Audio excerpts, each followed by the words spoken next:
What's up, everyone? Pittsburgh White Shorts back again with another Deck Tech. I'm joined today by Brian. Hello, hello. And we'll be going over Rent a Girlfriend. Just came out in English. We had a Deck Tech on the channel previously for Chizuru that I believe you and Tyler went over, right, Brian? That one might have been me alone, but yeah, it was a couple months back, fairly recent. Okay, yeah. I saw Tyler playing it the other night, so I just assumed. It's Yeah. been a while I mean, since that one was up on the channel. I don't own Rent a Girlfriend, so good guess. But you played into it quite a bit. Yeah, plenty. All right. So, yeah, we'll be going over Standby Choice. The Sumi package, we talked about a lot in our set review, is really, really strong. That's really, really cool. And it pairs with, unfortunately, the climax that belongs to the character that people don't like as much as other characters. But the deck is pretty cool. So let's get right into it. Take a look at the deck list. If you're just here for the list, we always have the Encore Decks link in the description. You guys can check that out. But leave us a like when you go. Really helps us out. But, yep, here's the list. There's a couple cards that I think people might not be looking at, especially if they're just looking at the set first in English. Again, talked about them a little bit in our set review, but we'll just jump right into it, actually. Go into the card by card. So yeah, the main one is this Ruka. So this Ruka is a 2500 that at the beginning of your opponent's climax phase, you can accelerate, and the accelerate cost means you pick, it's a specific kind of accelerate, where you pick a character card from your waiting room and put it at the bottom of your clock. So it helps you put specific cards in your clock, especially ones that you need to level at level 1. I'll get into that in a bit. And then it is a 4500 chaser. So really, really big. Because it's a chaser, you can avoid a bomb or something like that. And if your opponent just puts a single bomb in front of it or a single card in front of it or something like that, which is like the usual out to a chaser, because she's so big, she can challenge other big oversized cards to try to beat over your oversized chasers and things like that. So a very versatile card. Shout out to Kit for this one from Burn One, the one who originally recommended it to me and Jason. We were testing this deck out in Japanese and went a long, long way. It basically always confirms your Sumi experience condition is required for your deck to function at all. So very, very important. While also being a decent plussing card in and of itself. Make sure you get to one first because you only need one reverse. So you don't need to like play a very push-pull-y kind of game at 0. As long as there's one lane for you to get, that's all that matters. And we are running 4 of the Sumi Brainstorm. This is the card that needs to be in our level at level 1. So we were playing 4 of it. We would normally never play 4 of a Brainstorm in a modern deck when we're trying to tune it as much as possible, but we need to see this card early. We need to see this card in Mulligan. The Ruka, if we see both the Ruka and the Sumi in Mulligan, we can actually ditch that Sumi to grave in our Mulligan to help find our climax and other pieces, because the Ruka will be able to put it into our clock the second we go to attacks. Sense the clock from waiting room, yeah, pretty neat. That interaction gives you like a little bit of extra dig on your Mulligan. Really cool. And obviously you need it in your level to early play your Sumi and for the combo. Very, very important that we are playing. Other card we're playing 4 of, Mami Ricky. This card is insanely good. It's just a search Ricky, and then it turns every climax that this card triggers into a wind. That's really sacky, but when you're like having the bad games where you're like just fielding things like that can be really, really good. Like wind a lane, hit a standby, put something out like that. Just a nice little extra effect. It is very high rolly. Yeah, but I mean, baseline, it's already a normal search Ricky, which is an extremely strong profile. The fact that it can just, when you need it, out of nowhere, just trigger a climax and remove whatever threat that you're looking at, especially into all the standby that's running around these days. It's just like a better shitter later game, like for sure. Yeah, I mean, it does something, which is more than most Rikis. Yeah, more than you can say for a lot of cards. Because we're playing a level 2 at level 1, we do sometimes use this to like grab another one of our level 1s and then use that level 1 to search our 2-1, which sounds kind of inefficient, but because our 2-1 gets us back so many resources, stuff like that, doesn't really matter too. So we're still playing 4. 2 of the Ruka on reverse Rize. I do not like these cards. I am very vocal in my dislike of these cards. However, Rent a Girlfriend is one of the sets most hard up for mill out of any set ever, and you have 2 options on fixing that. It's like playing some cards like this that maybe you otherwise wouldn't want to play, playing extra free fresh counters, or throwing everything out the window and playing the Ruka package because it happens to mill. But because we're not playing blue, we are going to be playing this Ruka on reverse Rize. Only 2 of it. We're mainly playing it as like an additional beater, so we have like 6 opener card, especially because the Ruka's only like 25 on our turns. It gives us a 3k if we try field. Decent with the Ricky. It gives us a card, and then this gets reversed, and then you can filter it out and get a little bit of extra mill to help get your 2-1 and other other things in grave. So it's not the worst card in here, but still we're only running 2 because the profile isn't that great. Power is the best part of the card, but pretty decent. It's also a little bit extra green. You're going to need green and red as quickly as possible, so every little bit extra helps. All right, moving into our 1-ups. We play a lot of them at level 0. One of this Mami drop salvage. So it's a drop salvage, give another character 1k. Pretty standard on the second effect, but the first effect is you mill 2 cards, and for every character you hit, she gets 1,000 power for the turn, so she can be a 4k. So just another way to beat over cards on our turn at 0, since the Ruka's only big off-turn Ruka Chaser. Another card similar to that is this Sumi. It is a 5 or more cards in hand oversized, so it's a 3,500, and then it's a field counter, which is kind of cool. It can sack itself when your other character's front attacked, and it gives that character 1,000 power. That's very edge case, but the cool part about this card is sort of like a 5th opener. If you look at it with the Ruka, where you like have 4 Rukas, 1 of this, and those are your like going first cards. This has Sumi in name. When we get to level 2s and the way the support works, the fact that this card has Sumi in name is really important. It can actually be like a 5k or a 6k and then get buffed by other cards that are specific to Sumi. So it has like some extra benefit there. I wouldn't be surprised if people like bumped a card like this up too. But like the second effect is very edge case, but it's nice when you have it, but it's more of just an oversize that happens to be a Sumi. So yeah, I forgot about that Sumi assist, but yeah, having Sumi in name is extremely relevant when you're playing that card, and it makes your Sumi cards much more powerful. Last 2 level 0s, like I said, we have to hit that experience condition, so we play one of this level swapper, just a little bit of extra assurance. We run a lot of deck access, which we'll get to on the next slide here. So we'll be able to grab this. We have that insurance just to make sure that our deck will function, because we have to hit that and we have to hit it fast. It's also a global 5, not the worst card, so just a little bit of extra insurance there. And then this Chizuru, I think it's one of the only Chizurus in the deck. It's on play mill 2. If you hit a climax, you can give a character on your opponent's stage minus 1,000 in their front row. And then more importantly, you can discard a card and you can bond to the 2-1 event, which we'll get to when we talk about the early play packet. But being able to loop that event back, salvage this, get that event, play it again. You're going to be playing a grind game starting at level 2, just healing every turn, and having a card like this to recur your events is really important. Level 1s. So Sumi gets to play a card that is on the, or used to be on the Love Life Sunshine ban list. I don't know if it still is. So then on play, draw Ditch and a drop search on the same card. And that has Sumi in name. So this card will get all the buffs, count towards Sumi conditions, things like that. So it's a double hand filter. We need to have specific cards in our grave, and we need to get specific cards very quickly, very early.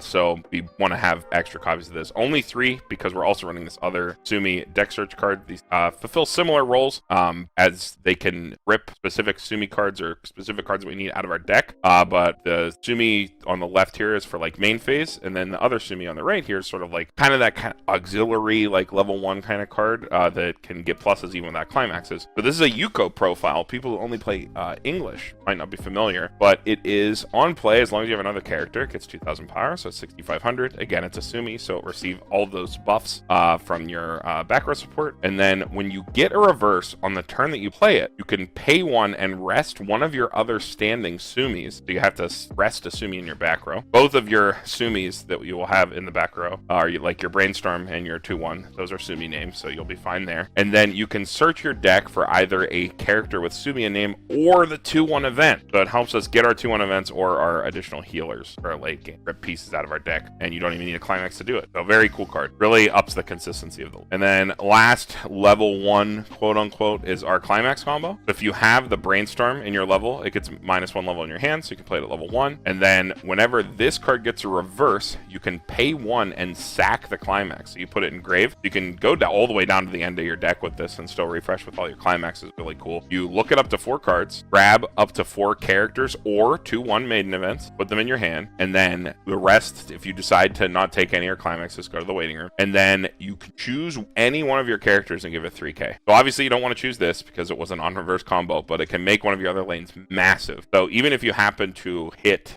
level 1 second against standby, you can shove yourself over one lane and then clear the rest of their board with this. And then it'll tank up on your opponent's turn with our support, which we're going to get into in a bit here. But a very cool climax combo, very unique. You only need one copy. You only need to get one reverse to go +4, which is always nice. It is random, but it can add your events. Hits on everything in your deck that's not a climax. So very nice. Yeah, combo's already off standby too. You get the plus off the standby, unlike other versions of this combo that I've seen in sets recently. I think Didn't need full board, yeah. Like because this is experience, you don't have to have your board full. And right, you get, because your support is a level 2, you have your like primary support card on the board with your combo on your first level 1 turn most of the time. So you're like tanking up really early. Seems better than most versions of this combo for sure. Yeah. All right, moving on to level 2s. This is a support card we were talking about. This waiting impatiently Sumi. All of your characters in front of this with Sumi in name get 1500 power, so it's like a super level X. Get that 1500 all the time as long as the card that's in front of it is a Sumi. And then it has experience as long as you have the brainstorm in your level. At the beginning of your encore step, you can ditch draw. So you can filter at the end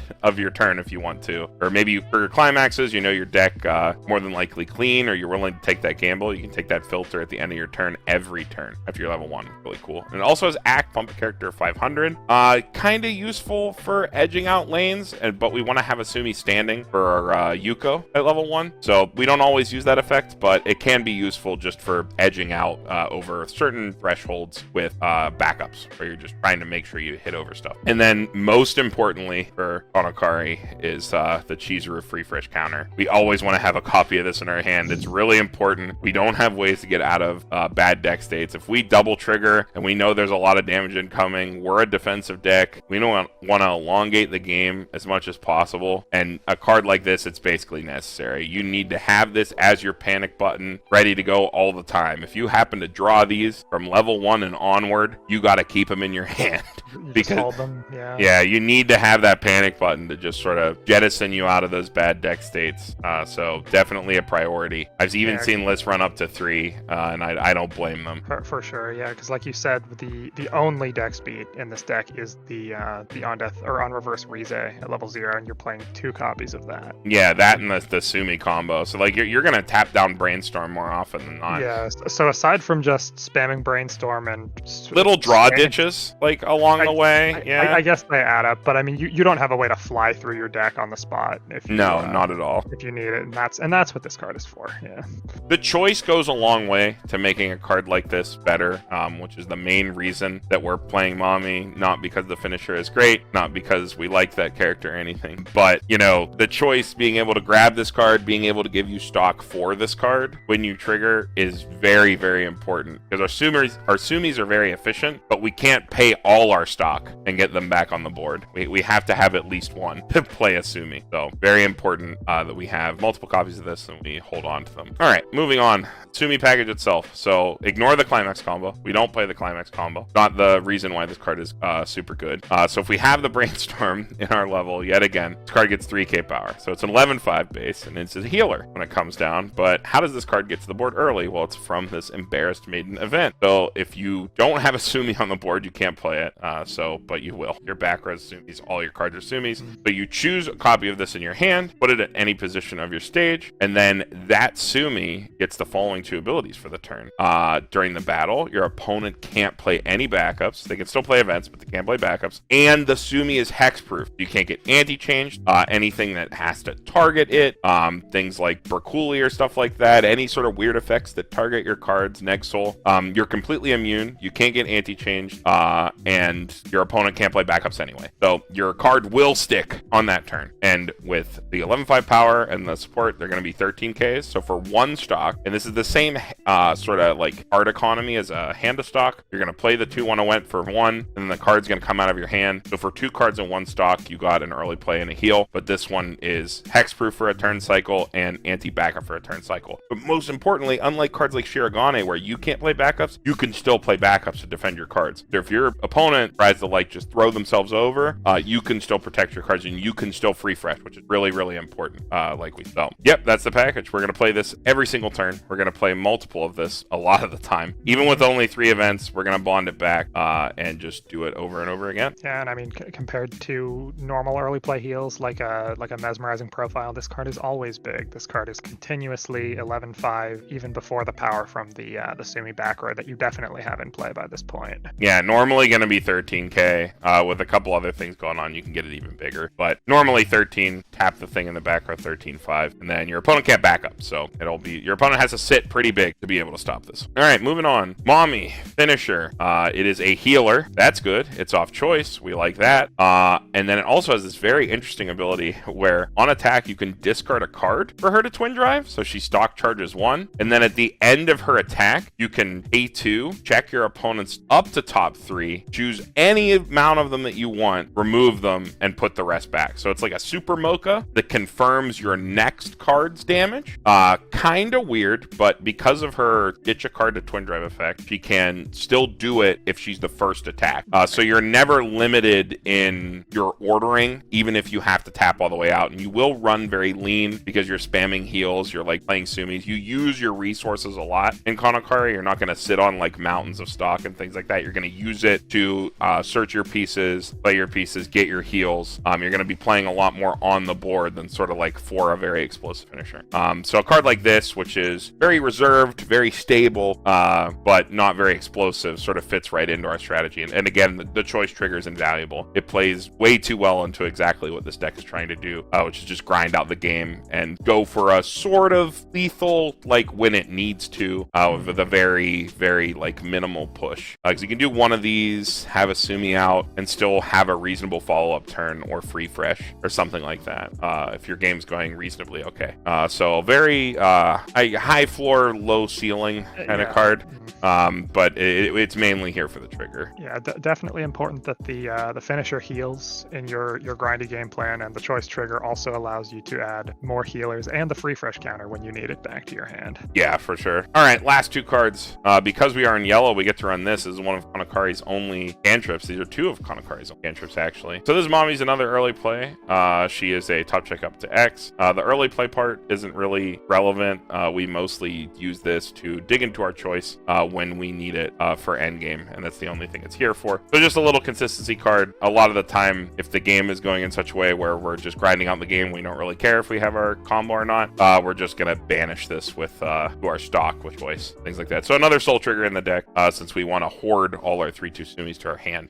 So the nice little consistency card. Then this off finisher, I'm very heavily biased towards this profile. I sung its praises in the set review. There's an on play, draw 2, ditch 1, and then as long as your board has 2 or more Sumis on it, which is a laughable condition for this deck, it's on attack, discard any 2, and you icy tail your opponent for 4, and then this card gains 2k power. So it's a stock costless off finisher option with a little bit of like decompression, quote unquote. Like Konokari doesn't have an easily available form of decompression. It's like a blue event in like a color a lot of decks aren't playing. It's a very strong event, but it's in a color not a lot of decks play in a meaningful amount, and it's an event, which means cuts into your deck slots and things like that. So because we're in a Sumi deck, we can play a card like this, which not only cantrips to get us within our pieces and keep up our hand when we're running lean and just spamming heals, but gives us a little bit of push and decompression to round out the list. But yep, looking at the deck one more time. Lots of one-ofs in this one, not typical. Usually in the lists that we publish, they're usually very, very directed. But with a set like this, you're doing something very different, I guess you'd say. You're like playing a different style of level 1 combo than a lot of different sets. You're really leaning into a very specific like heal looping package. First, you're just slamming down these big bodies over and over and over again, and then hiding behind your defensive counter, just sort of lying in wait, hoping your opponent will eat that large chunk of damage eventually from your big swings from winning board board. And it's hybrid standby. A weird thing to note with this deck is after the 2-1 comes down and you standby out the 2-1 support, the standby does end up becoming a little dead. If you end up having crash lanes, you can put big Sumis in front of them. Her power is continuous, not like on play or anything like that, so you can still put big bodies out. But the standby doesn't have as much value. It's mostly there just to enable that Sumi engine, and then after that, it's kind of not as good as it would be in other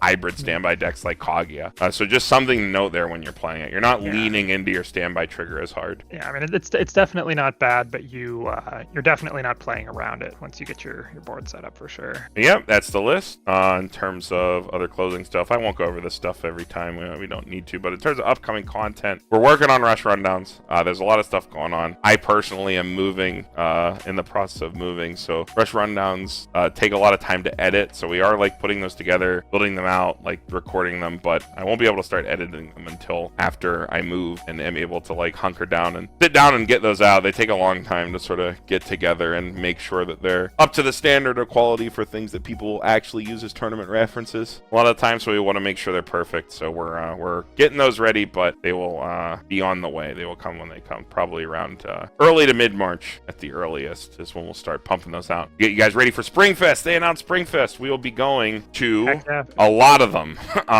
Physical events are back, baby. They are, at least for North America, they are to be confirmed in terms of venues, but we are going to try to be at the New Jersey, Illinois, and Houston events in some capacity, in some number of people throughout our local scene. So you will see us there. We will be there. We will be playing. So we're super excited to not only get out and play Weiss out in the wild again, get away from our computer screens, get away from our desks, but also meet all of you out there. It's going to be great. Because we sort of grew so much over the pandemic, we didn't really get a chance to sort of like meet with any people who like watch the channel, watch the content. It would be awesome. So if you see us, definitely come up and say hello. It'd be sick. God, yeah, it's been 2 years. That's wild. Yeah, it's been a long time since Weiss official in-person events have existed. One other thing with content, I am working on an Assault Lily deep dive. It is a process. I have been rapidly testing every card for the past like month since that set came out. I haven't played another like set since then. I have like only sleeved and re-sleeved Assault Lily cards. I destroyed a pack of hard Z's testing this set, so it's been a whole thing. But I'm getting on it. I'm putting my thoughts on the page and getting that ready to go. So hopefully I will have that ready for you guys soon. But anything you want to add, Brian, before we get out of here? I don't think so. I think that covers it. All right, Pittsburgh White Schwartz signing off. We'll see you guys in the next one.